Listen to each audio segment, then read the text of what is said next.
અંકલેશ્વર તાલુકા પંચાયતમાં પ્રમુખ અને ઉપપ્રમુખ પદની વરણી પ્રક્રિયા સફળતાપૂર્વક પૂર્ણ કરવામાં આવી। પ્રમુખ તરીકે વિવેક ભરતીવાલાની વરણી કરવામાં આવી છે। અંકલેશ્વર તાલુકા પંચાયતના પ્રમુખ અને ઉપપ્રમુખ પદ માટેની વરણી પ્રક્રિયા શાંતિપૂર્ણ માહોલમાં સફળતાપૂર્વક પૂર્ણ થઈ છે। આ પ્રક્રિયા નાયબ કલેક્ટર બી.એ. જાડેજા તથા તાલુકા વિકાસ અધિકારી હિરેન બારોટની અધ્યક્ષતામાં યોજાઈ હતી।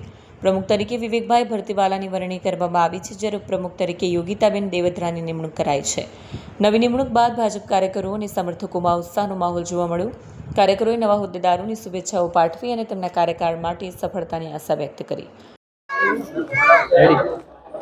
આજે ભારતીય જનતા પાર્ટીના શીર્ષ નેતૃત્વએ જે અમને જવાબદારી આપી છે એ જવાબદારીમાં અમે પહેલાં તો બધાનો ખૂબ ખૂબ આભાર માનીએ છીએ। અમારા પ્રદેશના જગદીશભાઈ વિશ્વકર્મા સાહેબ, સીએમ સાહેબ, અમારા મુખ્યમંત્રી છે, અમારા યુવા અમારા નેતા હર્ષભાઈ સંઘવી સાહેબ, ઉપમુખ્યમંત્રી તથા ભરૂચ જિલ્લાના અમારા ગુજરાત રાજ્યના પાણી પુરવઠાના અમારા સહકાર મંત્રી અને અમારા અંકલેશ્વર તાલુકાના ધારાસભ્ય શ્રી ઈશ્વરસિંહ પટેલ સાહેબ, જે અમારા હંમેશા દિશાસૂચક રહ્યા છે, તથા ભરૂચ જિલ્લાના ભરૂચ જિલ્લાના મહામંત્રીશ્રીઓ તથા અંકલેશ્વર તાલુકાના પ્રમુખ મહામંત્રીશ્રીઓનો અમારો ખૂબ ખૂબ આભાર માનીએ છીએ।